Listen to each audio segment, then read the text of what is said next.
શહેરમાંથી પસાર થતી ભૂખી કાંસને કોર્પોરેશન 41 કરોડના ખર્ચે કરશે ડાયવર્ટ। કોર્પોરેશને અલગ અલગ બે ટેન્ડર કર્યા છે મંજૂર, જેમાં કેનાલની છાણી જકાતનાકા સર્કલ અને છાણી જકાતનાકા સર્કલથી નિઝામપુરા સ્મશાન ગૃહ સુધી ભૂખી કાંસને ડાયવર્ટ કરવાની કામગીરી શરૂ થઈ છે। સોખડાથી આવતું પાણી સીધું જ વિશ્વામિત્રી નદીમાં પસાર થાય તેવું પાલિકાનું આયોજન છે। 3 કિલોમીટર વિસ્તારમાં ભૂખી કાંસને પાલિકા 5 મહિનામાં કરશે ડાયવર્ટ। પાલિકાના નિર્ણયનો ઉત્તર ઝોન વિસ્તારમાં રહેતા નાગરિકો કરી રહ્યા છે વિરોધ। નાગરિકોએ કહ્યું કે ભૂખી કાંસને ડાયવર્ટ કરવાની જરૂર નથી, ભૂખી કાંસ પરના દબાણો દૂર કરવા જોઈએ। ભૂખી કાંસને ડાયવર્ટ કરશો તો સોસાયટીઓમાં ચોમાસામાં હજી પાણી ભરાશે। પાલિકા રૂપિયાનું વેડફાટ કરતી હોવાનો કોંગ્રેસનો આરોપ। સ્થાયી ચેરમેને કહ્યું કે ભૂખી કાંસને ડાયવર્ટ કરવાથી ઉત્તર ઝોનમાં આવતી સોસાયટીઓમાં પૂરના પાણી નહીં આવે। કાંસને રીરૂટ કરવાનું કામ આજે સ્થાયી સમિતિમાં મૂકવામાં આવ્યું। ખાસ કરીને ભૂખી કાંસને 2 સેક્શનમાં રીરૂટ કરવાની છે। પહેલો સેક્શન છે ભૂખી કાંસ ને કેનાલથી છાણી જકાતનાકા સુધી લગભગ 1300 મીટરનો એરિયા છે। 4.5 બાય મીટરની વરસાદી ચેનલ અને ક્લોઝ ચેનલ સ્લેબ સાથેની બનાવવાની છે, જેનો ખર્ચ લગભગ 18.44 કરોડ રૂપિયા વત્તા જીએસટી સાથેનો ખર્ચ છે, જેને 1.5% ઓછાના ભાવથી મંજૂર કરવામાં છે। કામ જે છે એ અત્યારે તમે જુઓ કે રોજે રોજ ખાતમુહૂર્ત કરી રહ્યા છે કે અમે એ બતાવવા એવું માંગીએ છીએ કે અમે પૂર જે આવ્યું, પૂરમાં લોકોને હોનારત જે થઈ છે એને બચાવવાના કાર્યો કરીએ છીએ। એ બચાવવાના કાર્યો કરે છે કે પછી ફંડ લાવવાના કાર્યો કરે છે તો એમને જ ખબર છે। પોતાને 6 મહિના બાકી રહ્યા છે એટલે લાયસન્સ આપ્યું છે।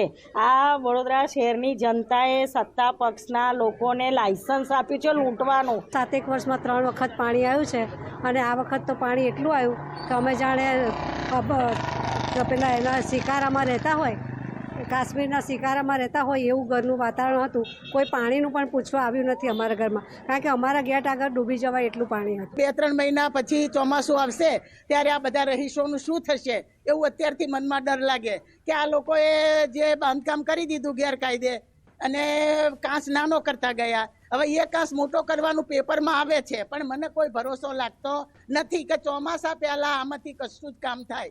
કશું કામ થવાનું નથી આમાંથી। હજી તો માંડ ઉનાળાની શરૂઆત થઈ છે, એ પહેલા નિઝામપુરા વિસ્તારમાં રહેતા નાગરિકો છે તેમને ચોમાસાનો ડર સતાવી રહ્યો છે અને નાગરિકો કહી રહ્યા છે કે પૂર નિયંત્રણ કરવાની કામગીરીના નામે જે કોર્પોરેશન છે તેમના દ્વારા નાગરિકો અને સરકાર બંનેની આંખોમાં ધૂળ ઝોકવાનું કામ જે છે તે કરવામાં આવી રહ્યું છે।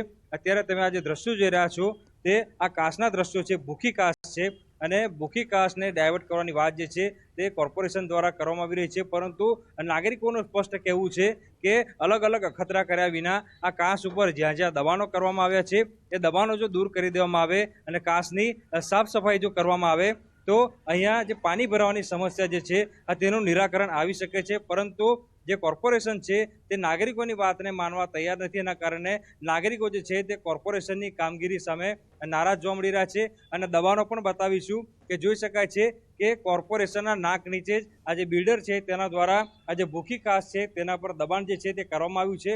આ એક સ્થળના દ્રશ્યો નહીં, પરંતુ જુદા જુદા વિસ્તારમાં આ જ રીતે આ જે કાંસ છે તેના પર દબાણ જે છે તે કરી દેવામાં આવ્યું છે। આ ભૂખી કાંસને રીરૂટ કરવાના નામે કોર્પોરેશન દ્વારા લગભગ 40 કરોડનો જે પૈસા જે છે તેનો વેડફાટ જે છે તે કરવામાં આવશે। બીજી મહત્વની વાત છે કે કોર્પોરેશન પાસે આ ભૂખી કાંસનો નકશો જ નથી। ભૂખી કાંસનું ડિમાર્કેશન કર્યા વિના ધરાર કામગીરી કરાશે તો સ્થાનિક લોકો જે છે તે કાયદાકીય લડતની જે છે તે ચીમકી ઉચ્ચારી રહ્યા છે। એટલે ટૂંકમાં કહીએ કે કોર્પોરેશન જે છે તે અત્યારે પૂર નિયંત્રણ કરવાના બહાને અહીંયા જે કામગીરી કરશે તેનાથી ભવિષ્યમાં આ વિસ્તારમાં જો પૂર નહીં આવ્યું હોય તે પણ પૂર આવવાની શક્યતાઓ પૂરેપૂરી રહેલી છે। એના કારણે નાગરિકોમાં અત્યારથી જ ચોમાસાને લઈને દહેશતનો માહોલ જે છે તે જોવા મળી રહ્યો છે। હાર્દિક દીક્ષિત, ન્યૂઝ 18 ગુજરાતી, વડોદરા। સમગ્ર દેશ અને દુનિયા હાહાકાર મચાવનાર કોરોનાના કેસમાં હાલ ભલે નહિવત હોય, પરંતુ કોરોના બાદ તેની ગંભીર અસર જોવા મળી રહી છે। મૂળ ભારતના અને યુએસમાં સ્થાયી ડોક્ટર કશ્યપ પટેલના રિસર્ચમાં ચોંકાવનારા તારણો જોવા મળ્યા। કેન્સર અને હાર્ટ એટેક જેવા રોગોનું પ્રમાણ વધ્યું છે। કોરોનાની જે આફ્ટર ઇફેક્ટ છે તેને યુએસમાં લોંગ કોવિડ કહે છે। આ લોંગ કોવિડમાં હૃદય, ફેફસા, હોજરી, લીવર, બ્રેઇન અને જોઇન્ટ્સમાં સહિત તમામ અંગોમાં ચેન્જીસ જોવા મળ્યા છે। યુએસમાં 70 લાખ લોકોને લોંગ કોવિડની ઇફેક્ટ છે। લોંગ કોવિડમાં માનસિક તણાવ વધ્યો હોવાનું પણ સામે આવ્યું છે। આફ્ટર ઇફેક્ટ કોરોનાની છે એને લોકો લોંગ કોવિડ કહે છે અને લોંગ કોવિડમાં હૃદય, ફેફસા, હોજરી, લીવર, બ્રેઇન અને જોઇન્ટ્સમાં સહિત તમામ અંગોમાં ચેન્જીસ જોવા મળ્યા છે। યુએસમાં 70 લાખ લોકોને લોંગ કોવિડની ઇફેક્ટ છે। લોંગ કોવિડમાં માનસિક તણાવ વધ્યો હોવાનું પણ સામે આવ્યું છે। હૃદય, ફેફસા, હોજરી, આપણે લીવર, બ્રેઇન અને જોઇન્ટ્સ, આ બધામાં ઇન્ફ્લેમેશનના ચેન્જીસ એટલા બધા થયા છે કે એકચ્યુઅલી લગભગ બધા ઓર્ગનમાં ઇફેક્ટ જોઈ છે. અમે છે ને એક 300 પેશન્ટ બહુ ઇન્ટેન્સિવ ડેટા કર્યો છે, તો એમાં લગભગ 40% પેશન્ટના લીવર સ્વોલન લાગે, પછી લગભગ 20-25% પેશન્ટના ફેફસામાં અમે પ્લસ કાર ટીસ્યુ જોઈ કે નાની નાની પ્લે જોઈ, ચકામાં જોયા છે.